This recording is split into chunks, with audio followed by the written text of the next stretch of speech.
I think I think I think being a virtuous person is the greatest goal that you can strive for, and that keeping the idea of love for both, not just those in your that you like, but those that you don't like.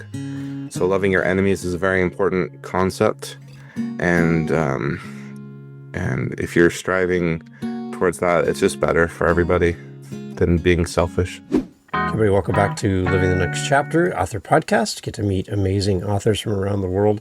And if you love storytelling and you love adventure and things that are going to draw you in as a reader, then you're definitely going to love James here on the podcast today. We're going to talk about his journey as an author and all the things that he's been up to as well. Excited to have him on the show. James, welcome to the podcast. Glad to have you on the show. Yeah, glad to be here. Excellent. Tell everybody, where are you in this great big world of ours? I am in Spanaway, Washington, which is in Pierce County. I'm south of the city of Tacoma. Mount Rainier is right outside my window. Okay. Is that where you were born and raised? I grew up here. I was born in Okinawa. Excellent. Okay, let's talk author journey. Let's get started on this, because I think that we have some authors here today that could really benefit from all of the years of you writing and all of the things you've been up to. We got authors listening to the show. They're at the beginning of the stage of learning how to write and get out there and do what you do. Yeah. What is there anything you could give as advice, tips, support, encouragement for somebody new who would love to be where you are right now? So you gotta persevere. It can take a long time. Some people get lucky, but that's the rarity, right? So you just first you gotta write your book. So you gotta make it, if you want to be a writer, you gotta make it a commitment to yourself. You're gonna say, like, I'm gonna write an hour a day, baby. And just like, that's my writing time, and make it a priority. If that's what you want to do, just like your job is a priority or your family is a priority, but you have to, don't just think you can write here or there, if you want to do that. As you got to write a lot. You need to write to find your voice. So you need to write a lot of different stuff. Don't be afraid of writing something that's terrible, because it's generally not good on the first draft. And that's what rewrites are for, but you can't fix a blank page, someone once said. But some other guy who wrote a long time ago, I think he said that. And so it's true though. If you write something, you can fix it later if it's terrible. But if you don't actually write anything, it'll never get fixed. So just finish your book and then worry about rewriting it. Don't rewrite as you write your book. You'll never get it done. And lastly, perfection is the enemy of good. It'll never be perfect. Yeah, so work through that. How long did it take for you to find your voice as an author? I've been writing since I was a teenager. Yeah. And it's not like you go like one day like, aha, I have a voice. You just sort of develop a way that you write, and it just takes writing stuff. So there's a lot of stuff I've written that'll never see the light of day. I mean, stuff I wrote on paper that I don't own anymore because it was terrible and I didn't care to keep it. Stuff I wrote on the computer back in the 90s that I may or may not have in a hidden corner of my hard drive somewhere. But it's just, it's a lot of dumb stuff I wrote. And then when I started writing and getting where I felt like I could write something worth sharing, that's when I started doing that. What's your writing schedule like now that you've been doing this for so long? Where do you find your happy place as a writer now? I do about 4 hours of the ghostwriting a day, and I do 2 hours on my fantasy novel. Yeah. And then so it's about, and then there's some like rewriting or editing time on the ghostwriting stuff where I go over what I wrote for the day and just correct any like dumb little grammar mistakes. This is a little different ghostwriting from that. I just like to keep up with trying to give a cleaner manuscript over to my client. So I do go over that stuff, but I don't do that with my my novels. I'll write the entire novel first before I'll do that stuff. But I don't know. Just it's easier to do. Like I wrote 4 hours a day, and then it's like an hour to go over it again. You know, and instead of having to do it all at once at the end. I don't know. How did you get into ghostwriting? I published.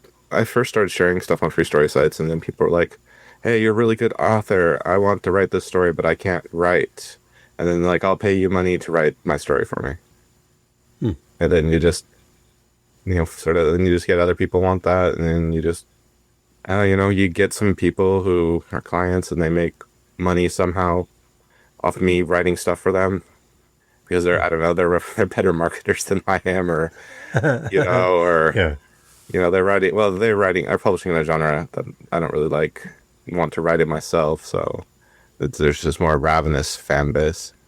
It's kind of be interesting to get into the mind of someone else and write a story for them because you know where you would go in the story and you know what you would write, but now you have to kind of get like we talk about finding your voice as a writer. Uh-huh. You gotta write in their voice.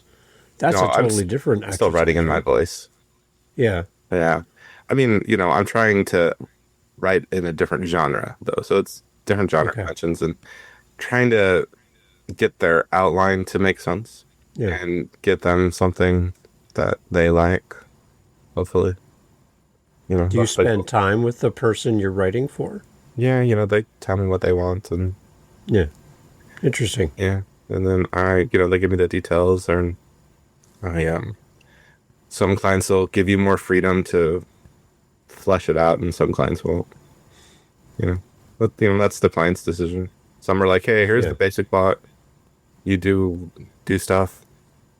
And other clients like, here's every little detail.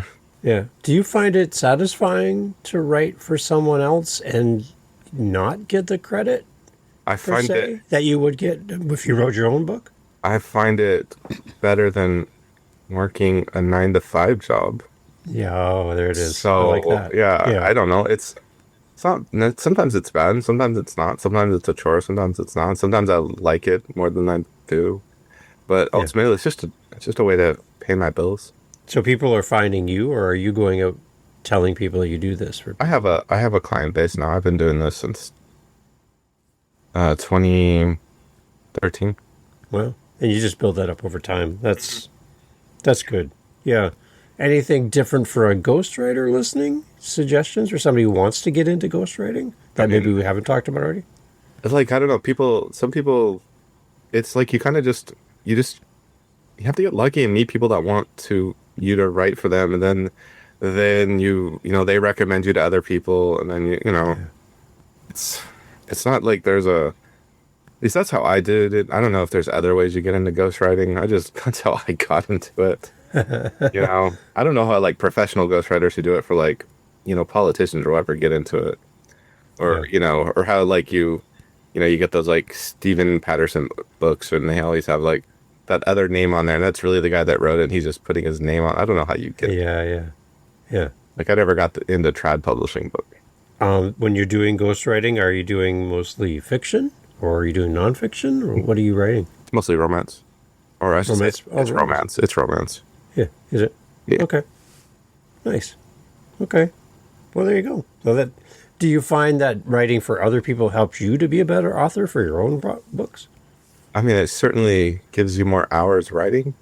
So I think Yeah. that makes, I mean, just the more, like, I know, like, the books I write today are, I think, tighter than the books I wrote in 2013, right? Or especially my own personal books. Like, some of my first books, I had to do massive, massive rewrites to them because there were parts that I broke or I wasn't giving good character agency and stuff like that. So it was like plot stuff that I still needed to get better at. But I don't Yeah. tend to run into those problems. I don't have someone read one of my new books and go like, "Wait a sec, this part really is terrible because like your character is not doing anything." Or I had that with my third book. Like my editor's like, your character is not in this storyline isn't doing anything. They're just like witnessing things. Mm. They're not an active agent in their story. They're a passive agent. Mm. It's not good to have your your lead be a passive agent in the story. Yeah, that makes sense. That makes sense. So I had to Yeah, gut, I think. yeah, so I had to gut that book, and I had to rewrite whole parts of it. I flipped, I had like flipped who was the villain in it. So like I had two characters, and I flipped which one was turned out to be the bad person in the villain in the situation, because by flipping it, it allowed my character to be more active, Hmm, right? So okay. like the Yeah. original character was there were supposed to be clues that pointed to the original character, and then I rewrote that to those were false herring clues pointing to the original character. And so by her being active, she uncovered it was a false clue, and that led to the real person. So I had to, yeah, so I had to flip two different characters endings, and then yeah, and I felt it was like I gave the character was doing things. She was active, the character, not Yeah. the plot just happening around her, and she was just observing it. Okay. Let's talk about your writing. Who would you say that you're writing for? If you could kind of help me pinpoint your audience, because people listening are trying to figure out if this is your books are for them. Who would you describe? Would you have an ideal reader for your stuff? My ideal reader is myself. I write what I want to read, Yeah. but so that's just adults who like epic fantasy, adults who Yeah. like The Wheel of Time, adults who like Song of Ice and Fire, adults who like Malazan Book of the Fallen or the Belgariad or the Shannara books or that stuff. If you like epic fantasy, if you like you like Brandon Sanderson, um I'm a little more edgy than Brandon Sanderson. I would say not edgy, but more grim than a Brandon Sanderson book, Hmm. um but that same sort of like plot energy that he has. I don't know. Brandon Sanderson's very has a way of weaving his plots together that and all crescendoing in this climax that I really like to pull off better myself. And yeah, so you like things in the epic fantasy section or the fantasy section of the bookstore that isn't like romantasy, or Hmm. then yeah, you'll like my stuff. Okay. All right. What about some of the social ideas behind what you write? Like, what what kind of motivates you to write about topics that have impact in our world? Where does that come from? I just wanted to have realistic characters, and realistic characters deal with a myriad of problems, both Yeah. self-inflicted and not self-inflicted. And so I don't know, I feel like I just build a character. I give a character flaws, and then I don't I don't put themes. I don't intend for themes in my work. I let the themes be discovered by how the characters interact with each other and how the plot develops. And then I sort of like, okay, these characters' themes seem to be focused around maybe their parents and how they were raised, or substance abuse issues, or you know, stuff like that. So I don't know. I'm not necessarily thinking about I want to tell a story about this social ill. It's just I Yeah. want to tell a story with real characters and things that can happen and things that we all go through and and just with a veneer of fantasy over them. Okay.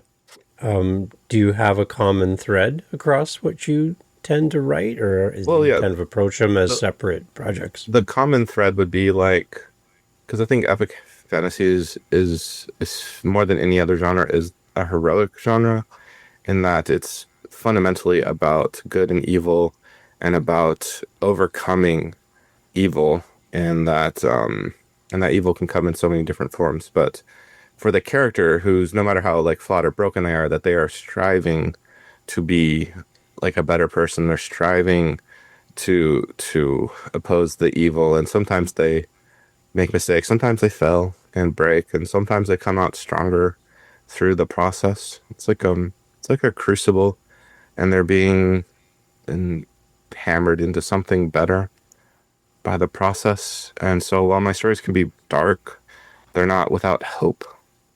And so I think ultimately hope is something that's very important in my stories.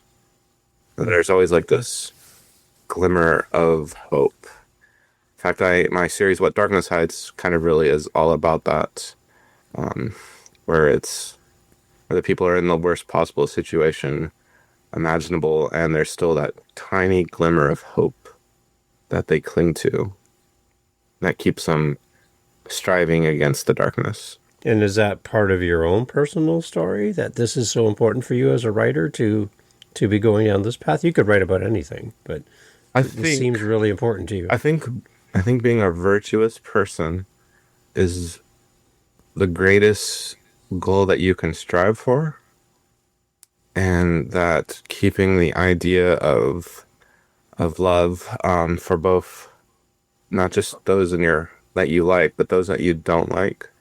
So loving your enemies is a very important concept, and if you're striving towards that, it's just better for everybody than being selfish. Yeah. And In our world today, I think we need more of that. yeah, and so of course I fail at it a lot, but that's like my aspiration, you know. So that's probably why I write Yeah. characters. I write the characters who kind of can be who sometimes I fail to be, I guess. So, like a better version or a future version of yourself or elements of your story, maybe? Yeah, yeah. Yeah. Interesting. What kind of feedback are you getting from readers when you hear back from them?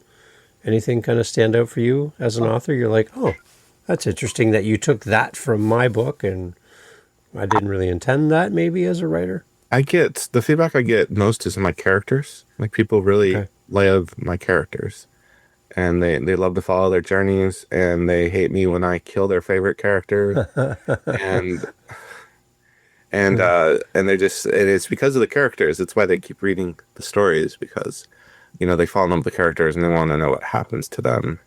And I think that's true for any good story, that the characters are the most important thing to a story, and that plot and themes and setting and message are all secondary to good characters. You can have like an amazing plot and your characters are flat and no one will care. You'd Right. be trying to teach like an important lesson, but your characters are two-dimensional, and no Yeah. one will care. Or or something that like the difference between something that's like that can educate people or make them think about things versus feeling like they're being preached to, I think really comes down to Yeah. characters. Like, yeah, because like when your theme is more important, when your message is more important, when your plot is more important than your characters, and then people don't care because people care about people, not events. Beyond character flaws and kind of the humanity side of your characters, what else for you makes a good character development as you write? Um, well, what I just feel is best for the character. I don't necessarily plot character arcs out. I write Okay. characters and I go, how did these events affect them, and think about how it affected them, either good or negative, and then bring them to the next point and try to, if I do have a character arc in mind, I'm trying to think of how can I build them to that point? What situations can they be in that can get them to see that they've gone too far, maybe, or to shake out their delusion, or maybe they're ultimately going to have the no character arc. They're going to be a flat arc where they don't improve and it ends badly for them. That can happen too, or they have like a nadir arc where they start out great, but then they just keep plummeting and they don't stop, and because that happens too. Some people don't learn these lessons, and then so Yeah. it's just I don't know. I just think of like how to build the characters to kind of achieve what I think I want them to achieve, and how to get them there, and what obstacles and struggles and trials they have to overcome, and also how other characters' arcs affect them too. I've had authors on the show that do things totally different than other authors on the show. I've had authors on who start at the finish line and reverse the story, reverse engineer the story back to the beginning. I have people who come on the show, they start with an idea and they have no idea where they're going to end up. And I don't know, where do you kind of sit on that? Do you have different approaches or do you kind of stick to one over the other? Generally, I write a story because there is one thing in the story that really caught my attention that I really wanted to write. And I'm kind of creating a story around that can get to that singular moment. And that Okay. singular moment might be in the first book, might be in the third book. Um, Actually, yeah, and then sometimes I don't really know what the ending's going to be. I know, like, I'll set up the initial situation and go like, I want this to be like, say, 5 or 6 books, and we'll just see Hmm. where we are. And once I get Yeah. deeper into the series, so I don't know, set up initial conditions, have an idea for the beginning, and then just see what those initial conditions lead to as far as storytelling potential and how the characters are reacting and how the characters are interacting with each other. Because you create the characters, and sometimes until I start writing how this character interacts with this character, I really don't know how they're going to mesh necessarily until I start kind of brainstorming it. Yeah. Because and then the story can go places I didn't think it will go, or it'll go where I generally thought it would go. Do you find yourself being led by your characters at times where they're kind of directing the story and where we're going to go next? It's only happened to me twice. Really? Yeah, generally because I don't know. I have a general outline of a book that'll be like, so I'll have like a series outline that will be like maybe 4 or 5 sentences. Like this Okay. book, this book, this book is this, and then like I'll break down the book to write it, and then it'll be like 20 or 30 sentences, just like this happens, this happens. These are like the things I want to happen, or happen to the characters, and sort of where I want them to end up. And then I do very detailed outlines for a couple chapters at a time, where it's like bare bones draft. So it'll be like this person sees this, and they react like this way, and then I'll usually write that important dialogue during this time between characters, especially as I'm trying to figure them out. And then I'll come back through and make the prose out of the outline. And once I write that and I get to the end of where it is, because usually I'll outline to like a big moment, and then I'll be like, okay, here's where I want to be. Let's evaluate how the characters were going and seeing if we have to adjust things. If maybe my outline was dumb. Sometimes, you think like you can make something work, and then when you write 80,000 words and you get up to the ending, you're like, well, this ending Hmm. doesn't work. I've had that happen once where I just couldn't get the logistics. I couldn't get the. I mean, I guess I could have just cheated and just had it magically happen, like the characters be where they were. But I Yeah. didn't like that. It's like No. I couldn't explain to myself in a satisfying way like how they would get caught by the villain I wanted them to get caught by. And I was like, I'm at the end of this book going, I don't have an ending. And then one of my characters stepped up and said, I have an ending for you. And I was like, oh, I have misjudged you, character. And then I'm thinking about everything this character's done over the course of 4 books. And I'm like, yeah, no, this all checks out. You actually were a scumbag. Okay, let's go. And then another time was in my fifth book where I had this whole drawn out stuff and it was all this like character drama and it was and I think this is just me not being happy with it because I think it was the third time we've had character drama between in this relationship. And this minor character just sort of like jumped up and said, "This is really dumb, and I'm just gonna go and solve the problem myself." By like just yelling at them both and going like, "You guys are being really stupid here," and just like, "What are you doing?" And it threw off my entire outline for at least that stuff because like I was supposed to have this character, this sort of reconciliation supposed to happen at the end of the novel, and here it is in the middle of the novel, and I have a character going like, "This is super dumb, and we're not doing this," and just make up now. Yeah, so that's the only 2 times where I've not like I felt like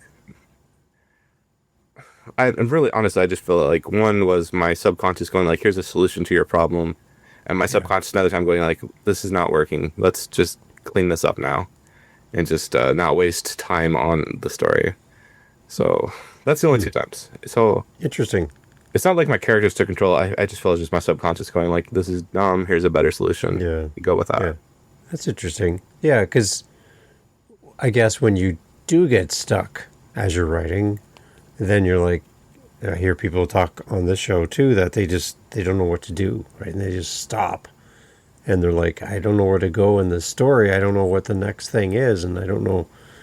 Like, I just feel like I'm just staring at this blinking cursor on my screen, going, "What's the next thing?" You know, I don't know. I just feel totally lost in the moment. So when your characters do arrive in the nick of time like that and go, "Wait, let's go this way," you're like, "Oh, well, Yeah, okay, like I I'll just like follow that."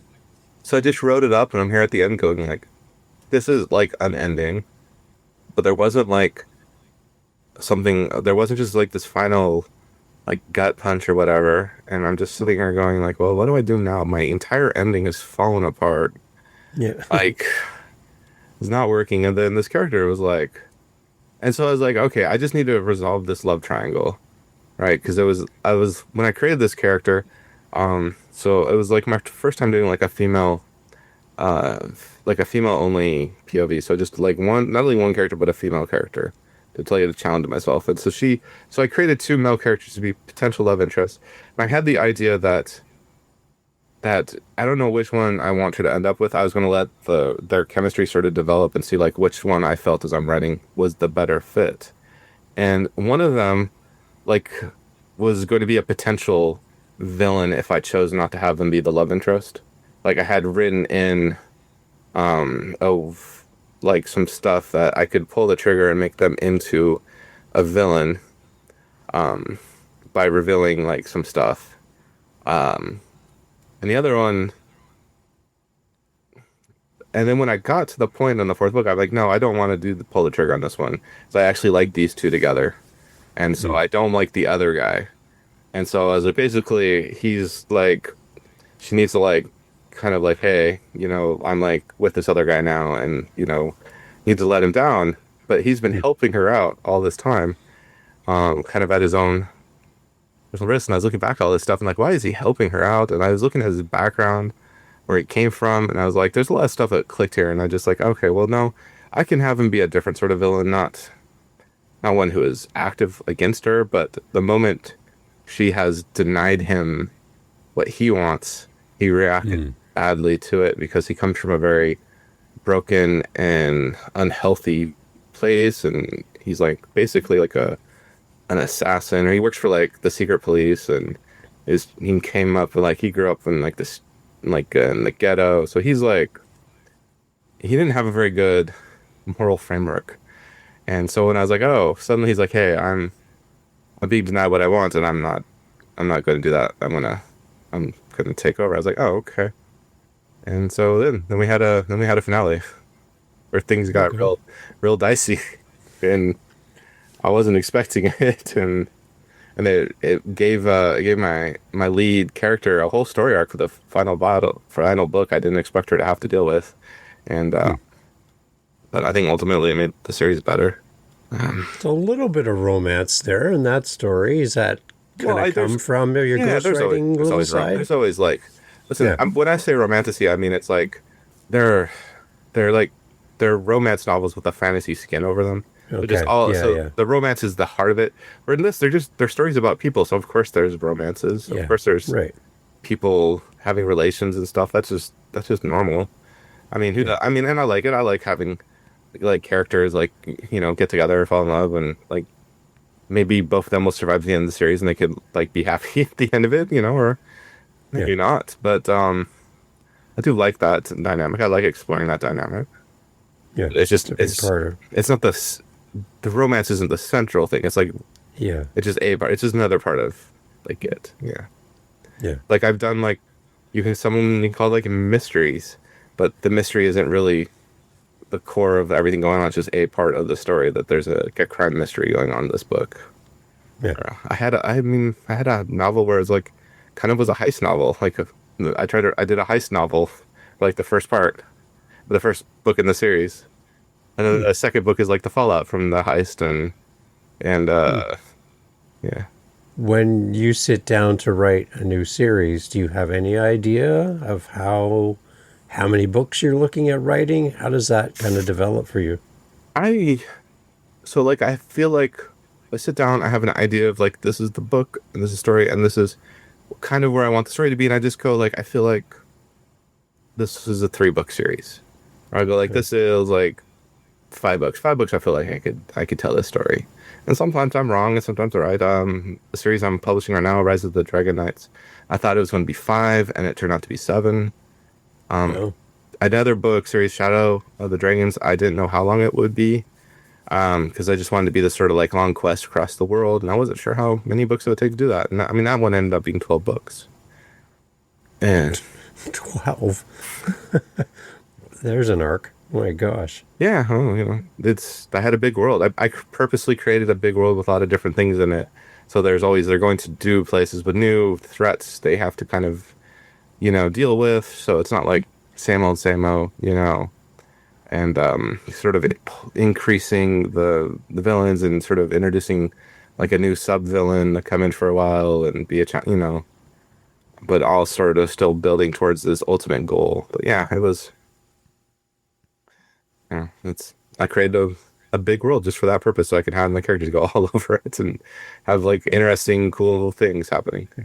What's the time span to write 12 books in a series? Like, how long does that take? Well, I wrote most of that during the pandemic, so I wrote Okay. in like a year. I generally I Wow. write a book in 1 to 2 months. Well, I was Okay. also writing 3 hours a day. I think Yeah. that's too shot on. I don't do that anymore. I mean, I can't quite do like 4 hours of ghostwriting and 3 hours of fantasy writing any longer. But, No. because there's just things to do. I'm not like locked in the house all the day, so Yeah. I don't have quite the time. But yeah, I wrote that series like during like the height of COVID lockdowns. So I think I just Yeah. started it when the pandemic hit, where I was conceiving it or whatever. I can't remember. I have to go look at my notes and see when I started writing things. Wow. Uh, Okay, so how many books do you have currently for a reader to go get right at this point? let's see, 35, 35 books and um, I don't know, like 12 box sets. If I'm doing my math correctly. That just seems. That just seems. I don't know. Like for me, I look at that and go, "That's incredible!" Like I type fast. yeah, you must type fast. I Yeah. can write about 2,200 words an hour. So, Wow. so if a book's like 100,000 words, that's what? That's like 50 hours. And if I'm doing 2 hours a day, that's 25 days. So you're pouring out. It's pouring out of you these stories, but is there a way for you to refill your own cup so you still have inspiration and you still have I have more motivation and stories. ideas? I have more stories in my head than I'm probably going to be able to write in my lifetime. Really? Uh-huh. And what I is the source of that? Where does that come I from? don't know.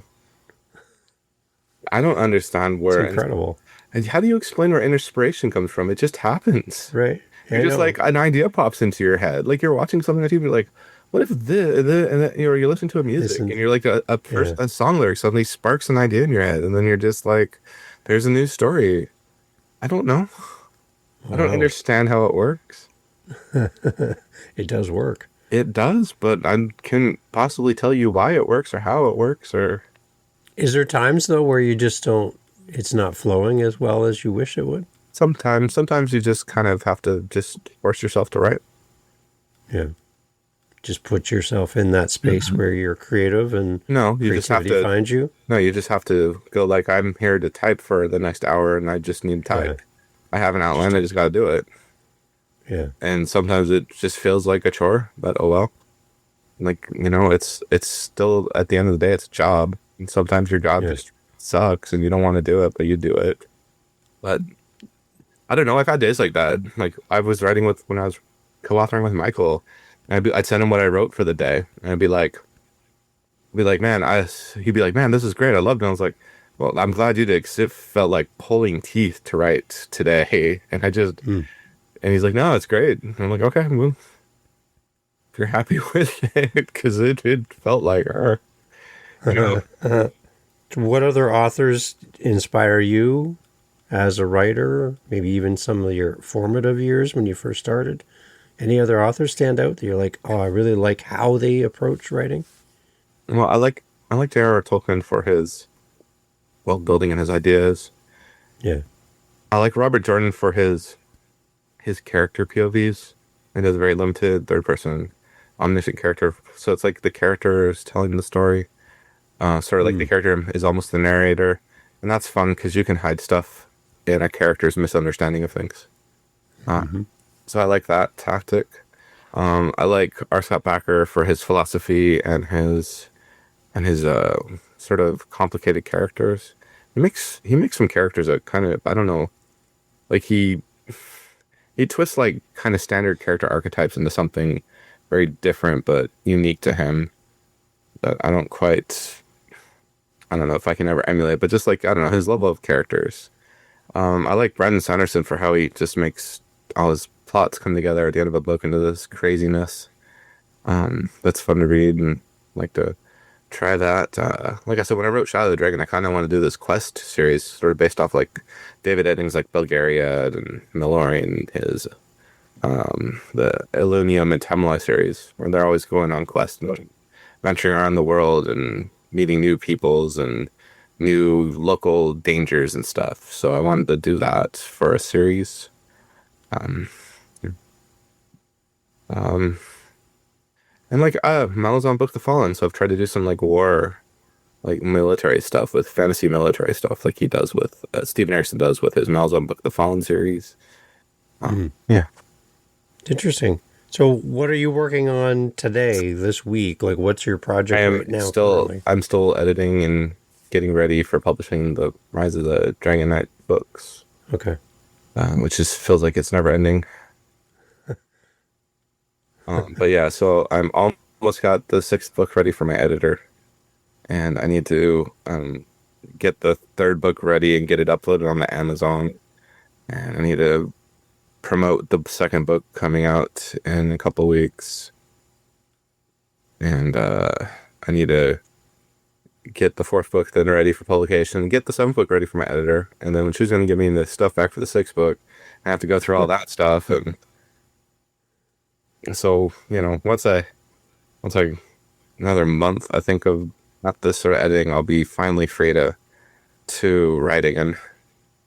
What's a story or a book or a genre or something that you haven't tried, but you're curious that maybe one day you might go and step outside of your normal thing that you do and you try something different? Is there anything that's like piques your interest? You're like, I'm really curious about this. And you might write this. I don't know. I mean, I've written an urban fantasy novel, and I wouldn't mind finishing that series. Uh, Okay. but I have like zero interest in writing non-fantasy. I just Yeah. I don't know. It's like if I want to I like writing, yeah, I like fantasy. I like reading other stuff, but I mean, I don't want to have to do all the research it takes to write science fiction. I don't want to do Hmm. like all the research it takes to write historical fiction. Right. I don't want to like when I'm writing in fantasy, I do some research, but I have magic and as long as my magic system I feel is coherent, then I could just do fun imaginative stuff that you can't do in the real world and I don't know. And like the idea of just writing about the real world as something I do for myself, that's something like as my what I do, that's just I don't know. It seems so boring to me. Like what's like I live in the real world. I don't need to. I just go outside if I want to experience Right, that. I don't have yeah, to write about yeah. it. So I don't read a lot of biographies or watch biographies. I'm like, oh, okay. There you go. What do you think your legacy is as a writer? What are you hoping for? I just want to entertain people. I don't know. Yeah. Legacy, I don't know. That's, I don't know. That smacks of like pride or something. I don't want to be prideful Yeah. and stay grounded.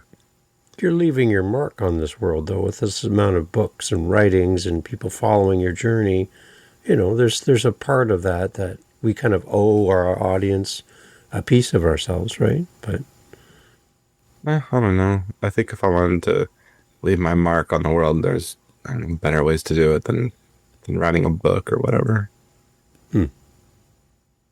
interesting. Yeah. I like it. I love creative people, and I love seeing their process and understanding what motivates them to write and create.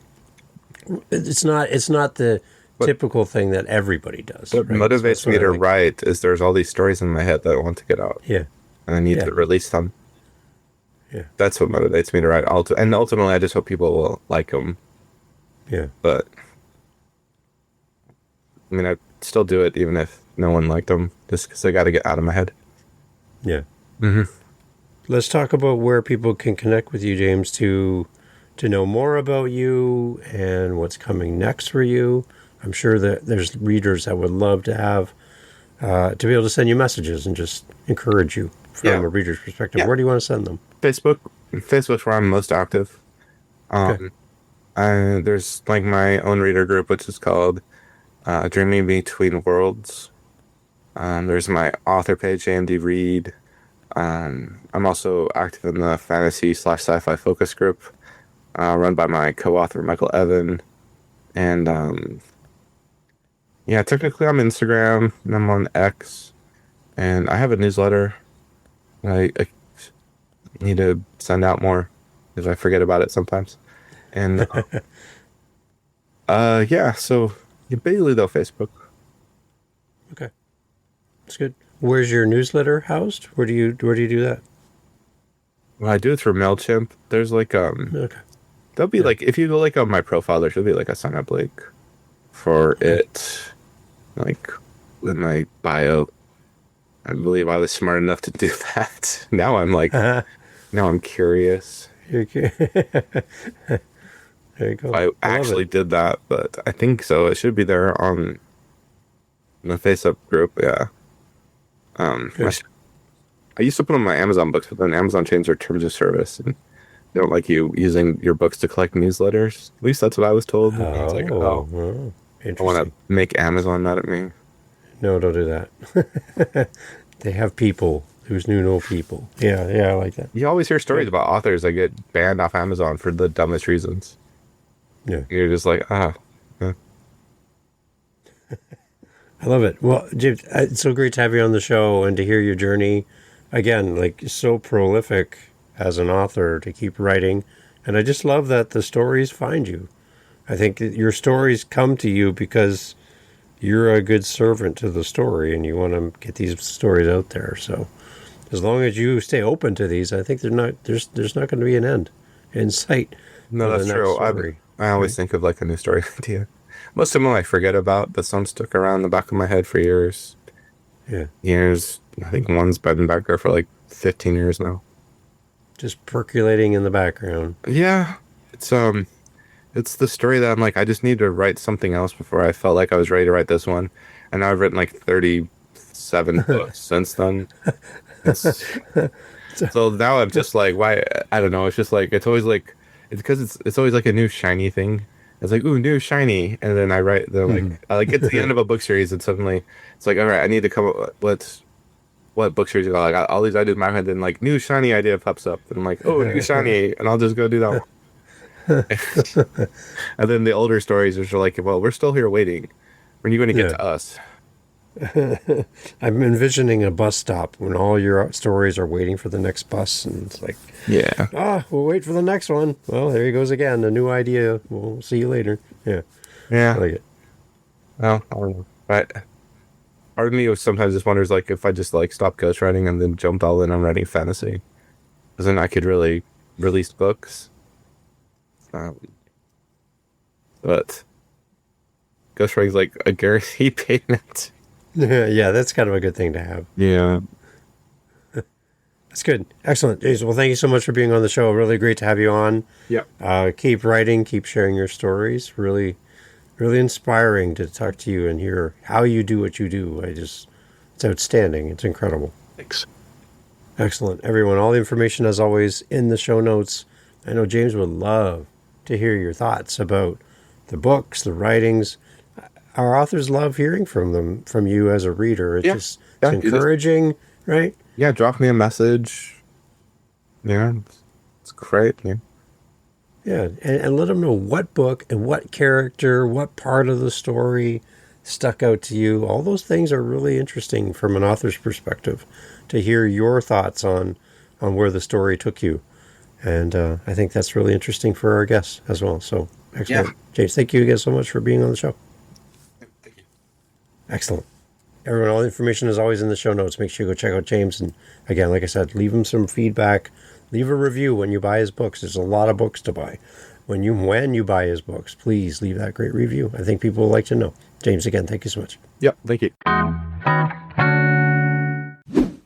Hey, thank you so much again for pressing play. As you've heard, great guests on the show. And one thing you didn't hear in this conversation is what? What did you not hear? Think about it for a second. That's right. Not a single solitary commercial for a mattress or a supplement or a whatever you call it. No. Why? Because we don't want to break up the conversation with commercials. So the fact that you're still here means that you are a fan of the show, I'm assuming. So if you want to help to keep the podcast going and to make me feel really happy, all I really care about is coffee, okay? I just got to be honest. I love coffee. I'm drinking one right now. It's starting to get cold. I need to warm it up.